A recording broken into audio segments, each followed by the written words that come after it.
It is truly an honor to stand before you today as a representative of this phenomenal class of Michigan Technological University graduates.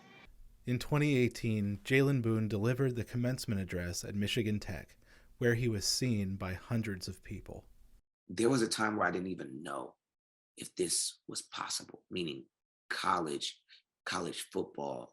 There was a time in which I was driving up in the snow in a winter storm from Flint in a little old Malibu with my mom with no guarantees. There was a time where I was weighing in at 143 pounds. I didn't even make it to the height chart because it started at 5'6". Like, there was a time where I didn't even know if this was possible.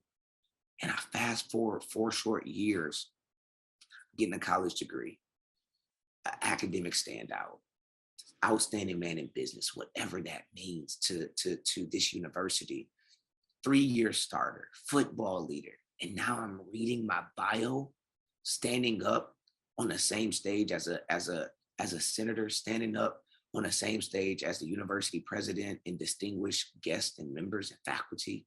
And these people have to sit quiet and listen to me for 13 minutes, tell my story.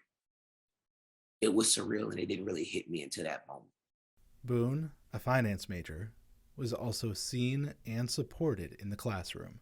But it all started with Dr. Newton, who believed in me, put a bid in for outstanding man in business. And I was up against some very significant people who, I felt were well equipped to win, but once again, kind of favor of God was on my life and in favor of the board. And I went in and I did what I could, and I put my resume up against everybody else's, and I can speak a little bit. So I think that helped. And I became that. But I think it all comes down once again to somebody seeing you, and then people sort of kind of jump on the wagon or jump on the train as it gains momentum. But it's those who start the momentum of the train who you remember. 4 years earlier, when the opportunity for an athletic career at Michigan State fell away, there was just one person who noticed Boone. Coach Eric Yider, being at that same place at that same time, he looked at me and said, "You may not pass their eye test, but you pass my heart test."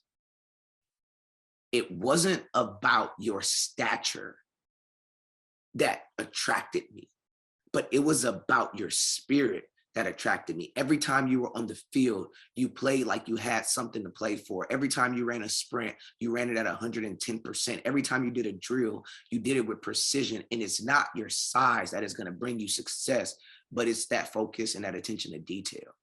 It's that drive. It's that grit. And so I want you to come to Michigan Tech. And that was probably one of the biggest moments of my life.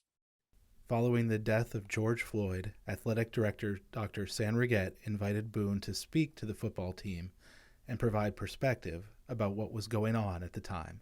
You don't have to pretend to know, but the genuine heart desire to say, I know that I don't look like you, my background isn't like yours, my experiences aren't yours, and that doesn't invalidate mine.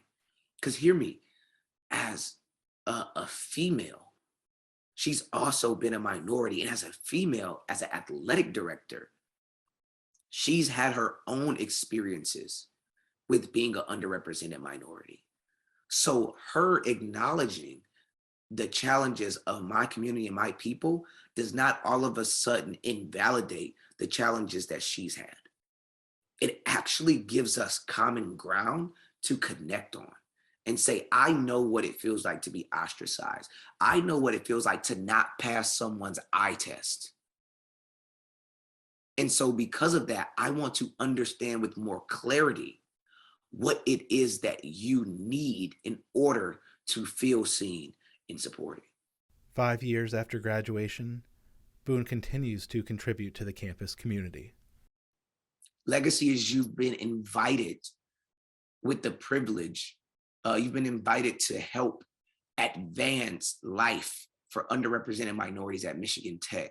Will you take it simply as a title and a LinkedIn post, or will you actually put system standards in place that will last for generations to come, that will actually open the door for it and create an inclusive environment for those who may not feel seen like you felt seen?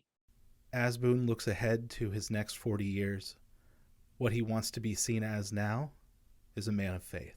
I decided that I want to get to a space where whatever room I walk in, whether it's a room full of atheists, which I respect, whether it's a room full of agnostics, which I respect, whether it's a room full of Buddhists, Muslims, like, it's not about me judging the way you believe, but it's about me being committed and convicted in the way that I believe.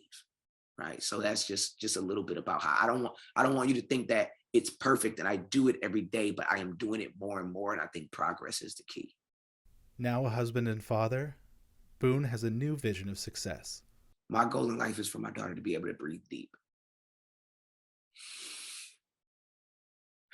to be authentically her wherever she goes. I want her to know that before she was a child of mine, she's a child of God's. Before she's a Black woman, she's a kingdom citizen. And no matter how somebody else identifies her, she can always go back and look at her passport and know where she's from. And when you know where you're from, you have a different level of pride. When you know where you're from, nobody can tell you what your worth is because they don't know your origin story. They only know where you were when they met you. And so I want her to know what life is like, to live from within herself, to not be derailed and distracted by people's opinions or life's challenges. Like, I want her to know what it's like to live a full life. In Houghton, Ben Raymond, Local 3 News.